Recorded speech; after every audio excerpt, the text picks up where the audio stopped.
welcome to Basketball Talk Pro. I have an article from a paper here that I would like you to hear some brief parts of it because it has to do with athletic performance. That's what we do. We coach athletes. And the ability to endure beyond what one would think would be normal, what you can do with your body through your mind. So I'm just going to read this because it's an amazing story, or a group of stories. For the Slovenian cross-country skier Petra Majdic, the unlikely key to Olympic glory was misdiagnosis. While warming up for her first race at the 2010 Winter Games in Vancouver, Miss Majdic skidded off an icy corner and fell more than 10 feet into a rocky creek bed. She dragged herself to an on-site medical tent for an ultrasound. I don't know, the doctor said, but it looks like everything is okay. Sure, she was in excruciating pain that made her shriek every time she exhaled. But the pain, she believed, was just in her head. As long as nothing was broken, her decision was clear. "Can I go?" she asked. The doctor said yes.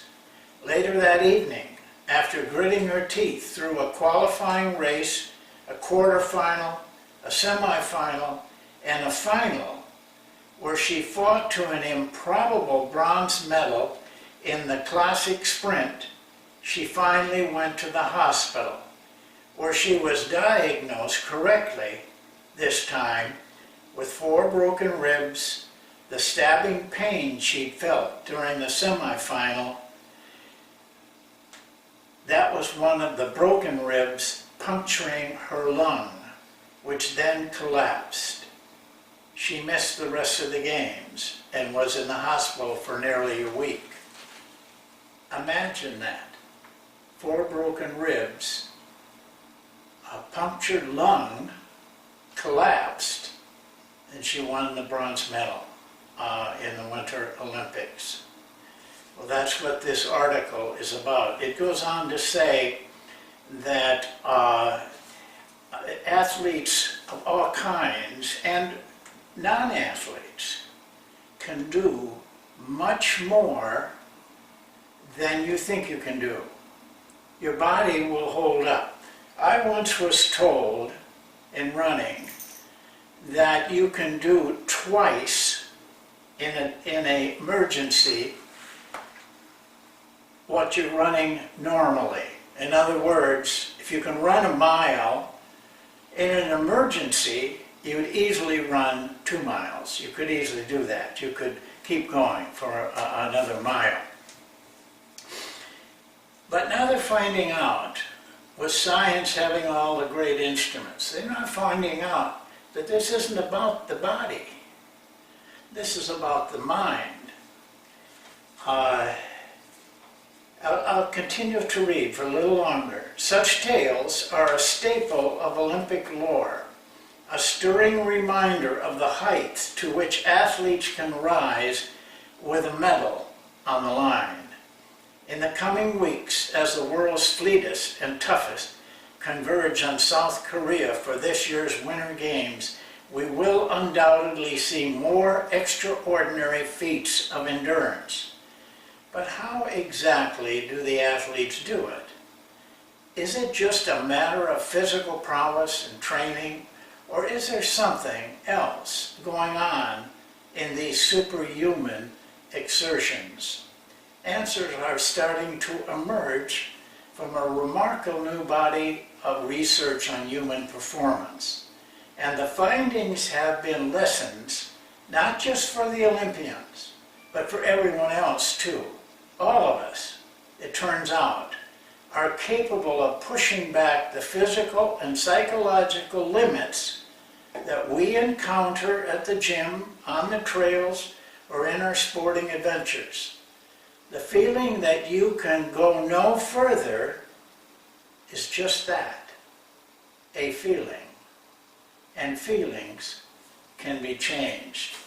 One more line in this article that kind of sums it up.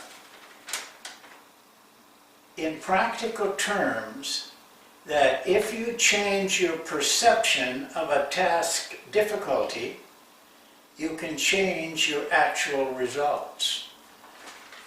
Now, we don't always have to talk about endurance. We can talk about skill, the ability. By changing your perception, your mental outlook of it, you can change your results. It's as simple as just one of the stories they tell about an athlete, a long-distance runner. All he kept saying to himself, he started out saying, this is too tough, this is too tough. He changed to, I can do this. I can do this. And he kept telling himself, and he broke his record under extreme competition. You must have at some time either had it read to you, or you read it, or you heard it, about the little choo-choo train. Choo-choo train that's got to pull this big train up a hill. She's not normally able to do that, but she has to do it. It's an emergency. She gets closer to the top and she's saying, I think I can. I think I can. I think I can. And as she's pulling closer and closer, she changes it to, I know I can. I know I can. That little story, which all my children have heard, really tells you what they're saying in here, and scientists are now finding. Just a simple belief, a simple feeling in your mind. Your body can do so much more than you believe possible, and you can be more skillful. You can change your mind on making that free throw down in the end of the game by stepping back and saying, instead of saying, boy, if I miss this shot, we're going to lose the game, all those things going in your head, instead of saying that, saying, I know I can make this shot. Makes a difference. Michael Jordan knows that. He knows how to talk to himself. I hope you enjoy this. The person who wrote the book on this is over my shoulder. I guess it's my left shoulder. Right? Yeah, left shoulder. I wrote it up there. So you can buy the whole book. It tells about all these things and how they happen, how the mind plays into it, how you can train your athletes, yourself. It's worth the price. The author's name is William Morrow. In fact, the book is coming out today. You can get it on Amazon. You can have it in your home by Saturday or Sunday. It'll be in my home by Saturday or Sunday. Take the time to study these things, because you're the guy who's got to go out to those players and show them they can do more. They don't have to be mediocre. They can be good, and they can even be great. Thank you. I'll see you next time.